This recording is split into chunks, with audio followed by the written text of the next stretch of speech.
Oke. Kita akan berbincang ya pagi hari ini mengenai hal tadi.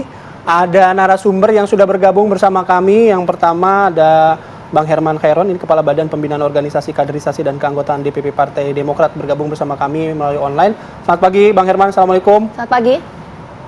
Selamat pagi, Assalamualaikum warahmatullahi wabarakatuh. Waalaikumsalam warahmatullahi wabarakatuh. Yang kedua ada Mas Saiful Huda, Wasekjen DPP PKB. Selamat pagi, Assalamualaikum Mas Huda. Pagi, Mas Bayu. Oke.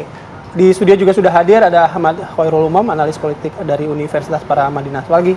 Pagi, Mas Bayu, Mbak Vita. Ya, terima kasih banyak sudah hadir. Mungkin kita pertama ke Mas Huda dulu kali ya, Mbak ya. Yang ingin kita tanyakan pertama mungkin gini, Mas Huda, soal isu menduetkan Anies Baswedan dan juga Gus Imin. Ini sudah confirm atau belum? Sudah disetujui oleh PKB? Mas Huda? Pagi ini kami baru mau rapat internal DPP untuk memutuskan terkait dengan opsi tawaran dari Partai Nasdem.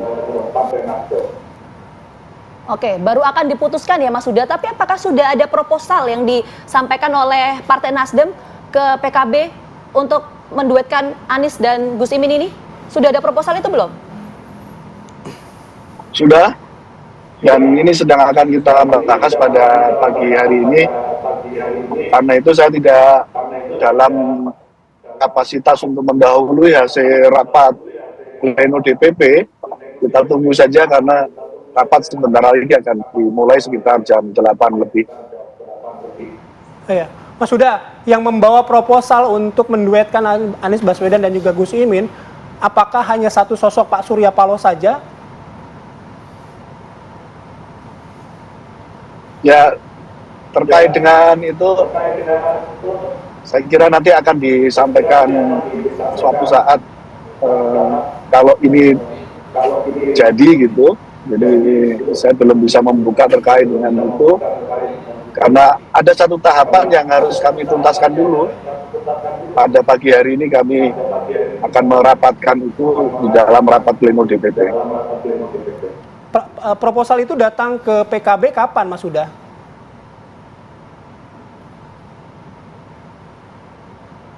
Nanti akan kita jelaskan secara kronologis setelah rapat pleno DPP di pagi hari ini.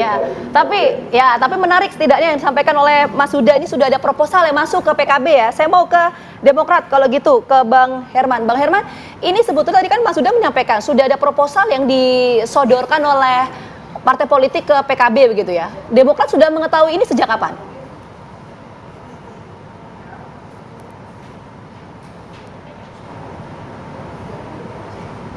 Sejak Oktober 2022 dan bahkan sampai kepada tanggal 22 Januari 2023 itu belum memenuhi presidensial threshold karena baru digagas oleh Anies Baswedan sebagai calon presiden dari Nasdem dan ketua umum kami, ketua umum AHY. Nah, ini merupakan perjalanan panjang. Ini dulu yang harus kita lihat, bukan pada persoalan hari ini saja. Kemudian pada tanggal 23 Januari 2023, Capres Anies Baswedan menawarkan untuk sama-sama menjemput takdir. Akhirnya berbagi tugas untuk bisa menggenapkan presidensial threshold di atas 20%. Nah, kemudian akhirnya kita mendapatkan PKS. Nah, tentu ini perjalanan panjang yang terus digagas, dibangun, lika-liku, naik turun dan lain sebagainya. Komunikasi politik terus dibangun sehingga solid ya, ini solid. Dan didasarkan kepada teleponnya Mas Anies Baswedan kepada Ketua Umum AHY pada tanggal 13 Juni 2023 yang menyampaikan bahwa ibunda, kemudian guru spiritual untuk segera berpasangan dengan Mas AHY, ini disampaikan langsung. Dan saya pada tanggal 23 itu juga ada di sana gitu. Pada tanggal 13 Juni itu ada mendampingi ketua umum, sehingga saya mendengarkan apa yang memang disampaikan oleh Mas Anies gitu ya. Nah, kemudian ini bergulir terus dan melihat elektabilitasnya Mas Anies yang stuck ya, bahkan relatif turun, tentu kami juga memiliki tanggung jawab moral. Demokrat ingin kemudian mendorong, kemudian melakukan percepatan deklarasi dan menaikkan elektabilitas. Ini adalah keseriusan Partai Demokrat untuk bisa memenangkan pemilu 2024. Bukan hanya berpasangan, bukan hanya didaftarkan, tetapi memenangkan pemilu Pilpres tahun 2024. Dan aktivitas dengan Mas Anies kan banyak. Demokrat serius, pasang seluruh atribut street media secara masif. Ini adalah merupakan keseriusan. Bahkan kalau melihat di medsos juga, seluruh kader Partai Demokrat pasang badan terhadap serangan-serangan kepada Anies Baswedan. Tentu ini adalah keseriusan gitu ya. Dan terus bergulir, tanggal 25 Agustus itu juga ada surat tertulis, 25 Agustus ada surat tertulis dari Anies Baswedan yang menyampaikan meminta Mas Agus untuk bisa menjadi bakal calon wakil presiden. Dan dibalas surat ini ya, dibalas surat ini dengan kesiapan.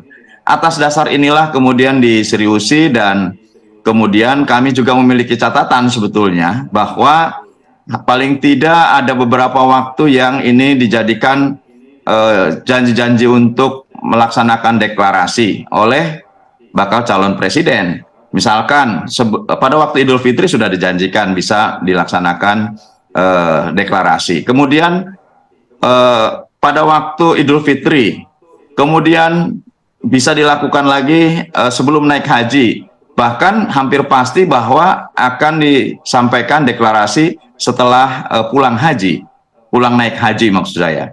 Nah kemudian akhirnya dirumuskan kembali. Oke, tanggal 18 Agustus sebagai hari konstitusi mungkin ini adalah hari baik juga untuk deklarasi.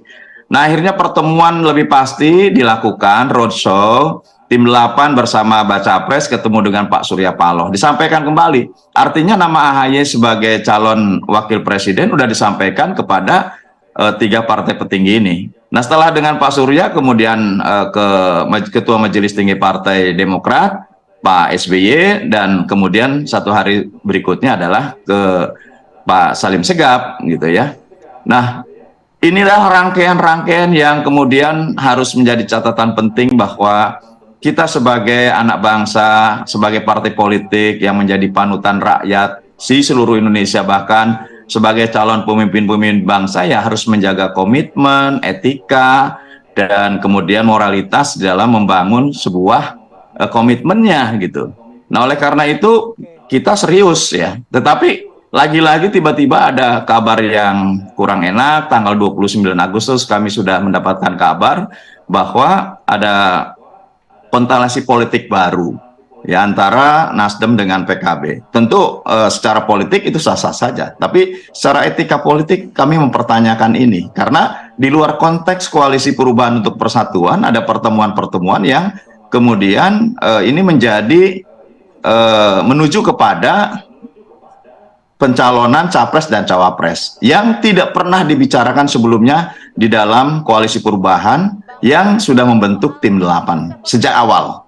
Nah oleh karena itu tiba-tiba tanggal 30 Agustus Pak Sudirman Said bertemu dengan tim 8 baik dari Demokrat maupun dari PKS yang menyampaikan bahwa memang akan ada kemungkinan untuk menentukan capresnya Anies Baswedan dan calon wakil presidennya adalah utusan dari PKB.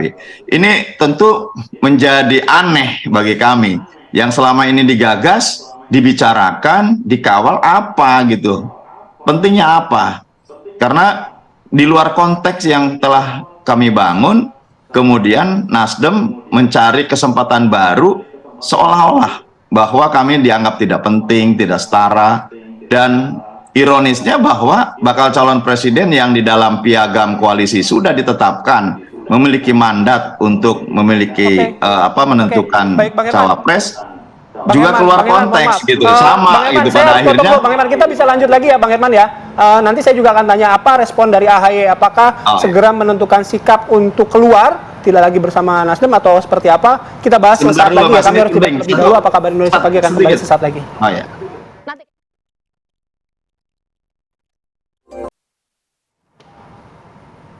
Baik, Anda kembali di Apa Kabar Indonesia Pagi. Kita lanjut kembali perbincangan. Saya langsung ke Bang Herman lagi. Bang Herman, tadi Anda sudah bercerita ya dengan background yang terjadi.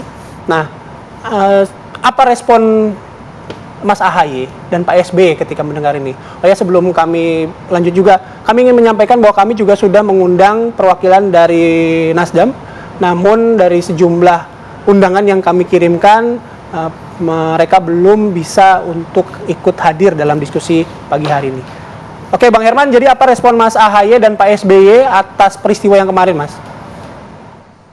Kami ini kan memiliki standar moralitas dan etika yang menjunjung tinggi kebersamaan, menjunjung tinggi etika politik, dan tentu melihat kejadian-kejadian seperti ini menjadi aneh. Bagaimana nanti kalau sudah berjalan koalisi ini memimpin negara, bagaimana kalau nanti presiden ini menjadi pimpinan negara? Komit saja tidak, dan bahkan dalam memutuskan sesuatu mengutus utusannya. Kenapa tidak secara gentleman datang dan menyampaikannya gitu ya? Apa yang terjadi sebetulnya di pihak sana? Nah, kalau tanggal 25 Agustus ada surat yang nanti juga kami bisa tunjukkan gitu ya. Dan kemudian pada tanggal 30 Agustus ada utusan yang menyampaikan membangun koalisi baru bersama dengan PKB. Tentu ini jauh dari etika moral politik yang baik. Oleh karenanya Partai Demokrat akan segera melakukan rapat Majelis Tinggi Partai yang diatur di dalam ADRT Partai Demokrat tahun 2020, di mana MTP adalah pengambil keputusan tertinggi untuk menentukan koalisi, menentukan capres dan cawapres, dan apa hasilnya ya tentu nanti kita tunggu sampai rapat MTP ini dijalankan. Yang pasti bahwa kami memiliki nilai buruk ya terhadap situasi ini, dan kami cap tidak mengada-ngada karena memang tidak diberitahu dan mengambil keputusan sepihak, maka ini adalah pengkhianatan terhadap semangat perubahan, pengkhianatan juga terhadap piagam koalisi yang sudah disampaikan kepada publik, dan pengkhianatan tentu terhadap partai-partai koalisinya.